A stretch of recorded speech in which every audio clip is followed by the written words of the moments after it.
tell me a little bit about where the online campaign ratings initiative sits, because it's gone through a lot of, I mean, you guys have been working on it now for over a year. Over a year, yeah. Right? Yeah. So where are you at a point in time? I'll say, first of all, I think it's exciting for us. I think it's exciting for the industry. We're at such an interesting point because media is fragmenting all over the place. And I always tell people we get in this industry, we have the benefit of changing our job every couple of years, right? Because things change so much. So to make it really simple, OCR, we look at the world in terms of what we call reach, resonance, and reaction. You measure reach, which is OCR, right? Your resonance, are you actually making a brand impact in the way that you need to? And then how much is your sales lift at the end of the day? So OCR has been kind of the flagship of that from a reach perspective. Traditional panels have had a really hard time measuring the complexity of the web. Online campaign ratings through our partnership with Facebook allows us to get really, really granular at this. I think there's been a few interesting things that have come out of it. I would almost divide the world a little bit into what I would call, the reserved inventory, people who go out and buy content for as a proxy for audience, and then the programmatic side, where you're actually buying audience directly. And I've seen applications that are slightly different for OCR in both components. From kind of the more reserved world, we're seeing a lot of people looking at the equivalency argument, taking fluidity models to market, right? From the programmatic side of things, what we've been able to do is, by getting to a really, really granular level, allow people to really start optimizing against OCR. And there are a couple of big announcements about that this week, as a matter of fact. Videology and Adapt TV both made announcements where they're actually applying OCR at a granular level to look at things like the underlying sites they serve to, the data sets they work with, and various of other factors to help really improve the kind of the on-target percentages for their publishers and for their advertisers. Do you think that, I mean, beyond the idea of make goods, how does OCR become integral into the media planning side of sort of pure online video buying? Because that's kind of a sea change. That's not a step change, right? That's really a sea change in many respects. What's that migration look like? So I think there's a part that I could say I think I see, and there's a part that I probably still don't know yet. Right? And I think as an industry, that's going to probably be the case for a while. We're learning together right now. So OCR was a campaign rating, and we started using it as a way of starting to get at what audience had actually been reached by an ad campaign, right? Inevitably, what happened is our publishers came back to us and our advertisers and said, well, we need a way to plan against that right now. And so that's where we're starting to look now, is how do you build some predictability? And then again, I think that predictability then comes, it's the same split, right? You can work with publishers that own premium content and NBC, as an example, and they can start getting an idea of what they're delivering for different programs. It's a very different question when you're looking at an ad network, right, or a DSP, because at that point you can actually go and buy audience, and the way I could say is you can measure, from a planning perspective, you can measure, if everyone buys females one month, right, you can't measure based on that month because you can become whatever you need to the next month.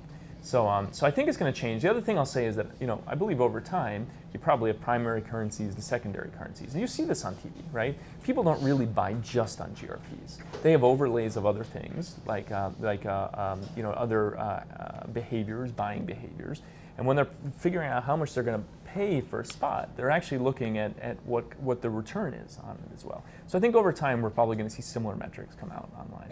So do you think that this helps the scatter market right now on television is kind of disrupted because of what's happening with ratings and the need for make goods.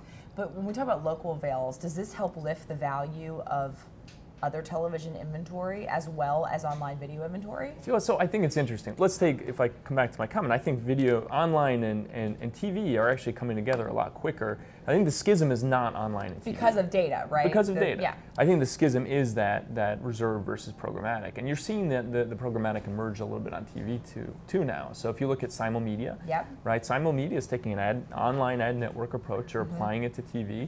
And what that means is that, they're able to work with companies that have local avails that may not be large enough, right, to demand the prices that they would demand otherwise. And they can work with large advertisers to aggregate that. So I think you're right onto something. And and there are platforms coming out in 2013 that are going to allow for the dynamic insertion and measurement of 30-second spots into linear TV.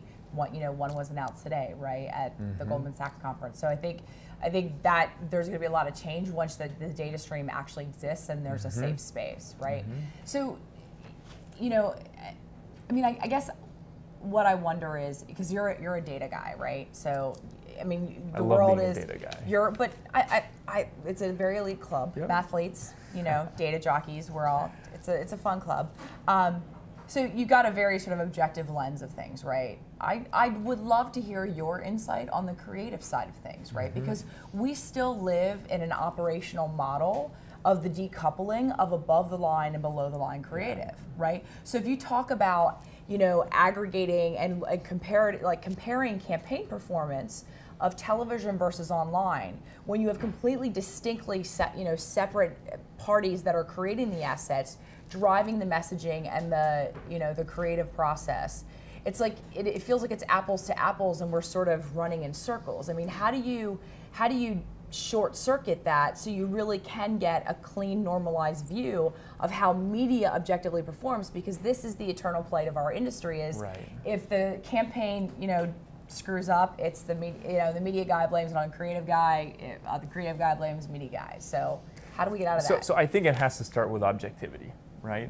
You have to be able to start looking at the performance of whatever it is you're doing, and frankly, transparency, right? And the question, it should, at some point, needs to stop being, is online working or not, right? It needs to be, because inevitably what happens a lot of times, publishers will go back and they'll present how well they performed, right? But at the end of the day, that's not the question for an advertiser. They need to be looking at what's performing better. And frankly, if their creative's not performing, right, sometimes that's not actually publishers' fault, right? It's actually they need to improve their creatives, right? So they need feedback. They need a loop that actually gives them an objective view into that so they can actually change things around.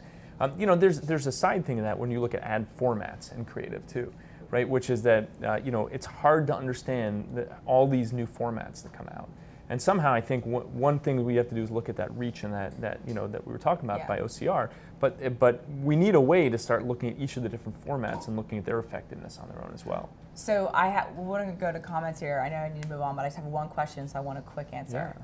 So in the world of sort of looking at video and comparing it to television, in the 3 pillars of online campaign ratings, where does click-through sit in there? So click-through does not, right? It does not. Do you think it has a place? It has a place, but not in brand marketing. Okay.